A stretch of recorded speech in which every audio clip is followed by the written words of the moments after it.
Hello बच्चों, मैं लखन सैनी एक बार फिर से आप सबका स्वागत करता हूं कक्षा 10 की गणित विषय की प्रायोगिक कक्षा में।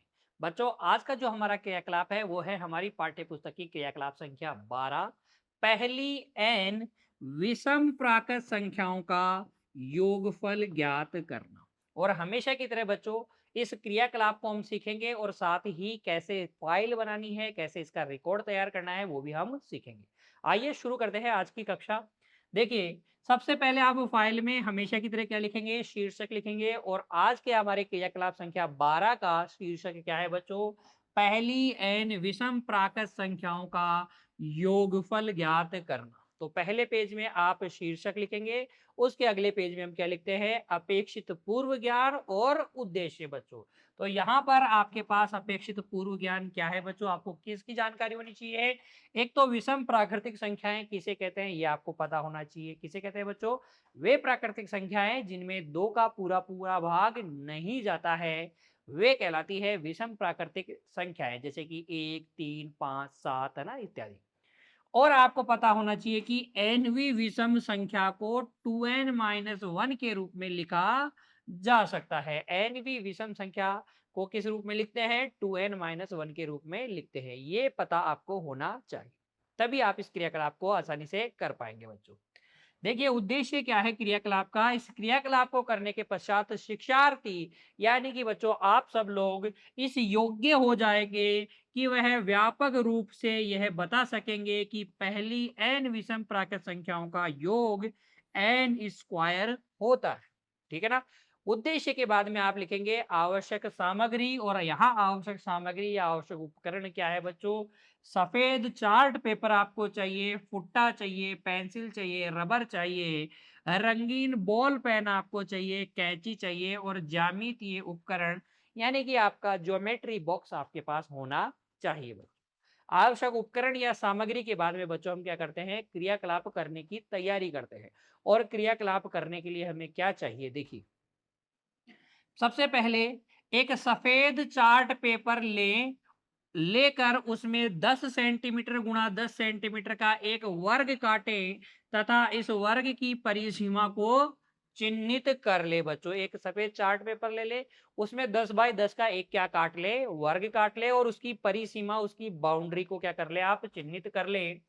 फिर क्या करें? इस वर्ग में 1 सेंटीमीटर गुणा 1 सेंटीमीटर के छोटे वर्ग बनाने के लिए क्षैतिज और ऊर्ध्वाधर रेखाएं खींचिए, जैसा कि आकृति में आपको दिखाया गया है। आपको क्या करना है? ये 10 बाई 10 के में क्षैतिज यानी कि आरडी और खड़ी ऊर्ध्वाधर खड़ी रेखाएं आपको खींचनी है। 1-1 सेंटीमीटर के वर्ग बनाने हैं। कितने वर्ग बन जाएंगे बच्चों? 10 गुणा 10 कितना? 100 वर्ग आपके पास बन जाएंगे। छोटे वर्गों में रंगीन पेनों की सहायता से अलग अलग रंग भरिए, जैसा कि आकृति में आपको दिखाया गया है बच्चों। यहाँ पर तो आप देख रहे हैं, यहाँ पर भूरा रंग भरा हुआ है। फिर ये मैंने हरा रंग भरा है। किस प्रकार का रंग है? हरा। उसके बाद में लाल रंग भरा है। फिर पीला रंग भरा है। कौन सा? पीला रंग भरा है।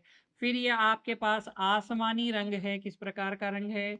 आसमानी। आप अलग अलग रंग भर सकते हैं। फिर ये आपके पास बैंगनी रंग है। और भी अन्य रंग से आप बाकी बचे हुए डिब्बों को भर सकते हैं बच्चों।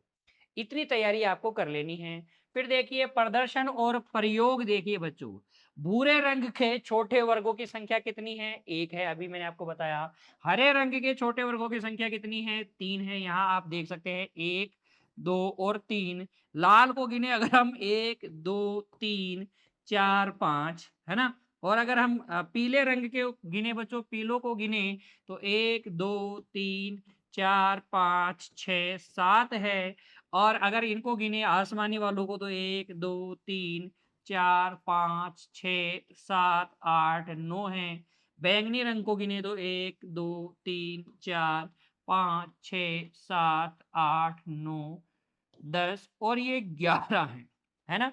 ये 11 बैंगनी रंग के क्या है आपके पास? डिब्बे हैं। तो ये आप यहाँ देख सकते हैं। हरे रंग के 3 हैं। फिर बच्चों ये 5 हैं। लाल रंग के, पीले रंग के 7 हैं। आसमानी रंग के 9 डिब्बे हैं। और बैंगनी रंग के कितने हैं? 11 डिब्बे हैं। फिर देखिए आगे, अब 1 सेंटीमीटर गुणा 1 सेंटीमीटर वर्ग में छोटे वर्गों की संख्या भूरे रंग वाले कितने हैं? 1 है, यानी कि 1 का स्क्वायर है। 1 का स्क्वायर है। और 2 गुणा 2 सेंटीमीटर के वर्गों में छोटे वर्गों की संख्या कितनी होगी? 1 और 3 को जोड़ लेंगे बच्चों। हरे और भूरे 2 गुणा 2 सेंटीमीटर क्या हो जाएगा? वो 1 प्लस 3 होगा। 1 और 3 कितना होता है? 4 होता है। 4 को हम क्या लिख सकते हैं? 2 का स्क्वायर। इसी प्रकार 3 गुणा 3 सेंटीमीटर के वर्ग में अगर हम छोटे वर्गों की संख्या देखें, तो वो होगी 1 प्लस 3 प्लस 5, यानी कि शुरू की 3 विषम संख्याएँ और इनका योग कितना होता है? 9, जिसको हम लिख सकते हैं 3 का स्क्वायर बच्चों। तो शुरू की 1 का स्क्वायर, शुरू की 2 विषम संख्याओं का योग 2 का स्क्वायर, शुरू की 3 विषम संख्याओं का योग 3 का स्क्वायर, 4 विषम संख्याओं का योग क्या होगा? 4 का स्क्वायर। ऐसे ही 5 विषम संख्याएँ देख लीजिए, 1, 2, 3, 4, 5, तो 5 का योग कितना है? 25, यानी कि 5 का स्क्वायर है। इसी तरीके से बच्चों अगर हम शुरू की 6 संख्याओं की बात करें, 1, 2, 3, 4, 5, 6, तो इनका योग आएगा 36 और ये किसके बराबर होता है? 6 के स्क्वायर के। तो यहाँ से इस क्रियाकलाप के माध्यम से हम इस निष्कर्ष पे पहुँच जाएँगे बच्चों कि इस प्रकार बढ़ते हुए हम देख सकते हैं कि n गुणा n सेंटीमीटर के कुल वर्ग के सेंटीमीटर के वर्ग के कुल छोटे वर्गों की संख्या कितनी होगी? 1 plus 3 plus 5 plus 7 plus 9 plus 11 और 2n माइनस 1, यानी कि ये क्या है बच्चों? प्रथम n विषम संख्याएं हैं। ये क्या है? प्रथम n विषम संख्याएं। और इन सब का योगफल क्या होगा? n का स्क्वायर होगा। हम कह सकते हैं कि प्रथम n विषम संख्याओं का योग n के वर्ग के बराबर होता है, n स्क्वायर के बराबर होता है। आप इस निष्कर्ष को तक यहाँ आसानी से पहुंच सकते हैं। तो ये था बच्चों हमारी पाठ्य पुस्तक का क्रियाकलाप संख्या 12। उम्मीद करता हूँ अच्छे से आप उनको समझ में आ गया है। अब आप इस क्रियाकलाप को खुद से दोहरा सकते हैं बच्चों, और फाइल भी बना सकते हैं इस क्रियाकलाप की, है ना? कोई दिक्कत आपको नहीं होगी। मिलेंगे बच्चों अगली कक्षा में एक और क्रियाकलाप के साथ। तब तक के लिए धन्यवाद।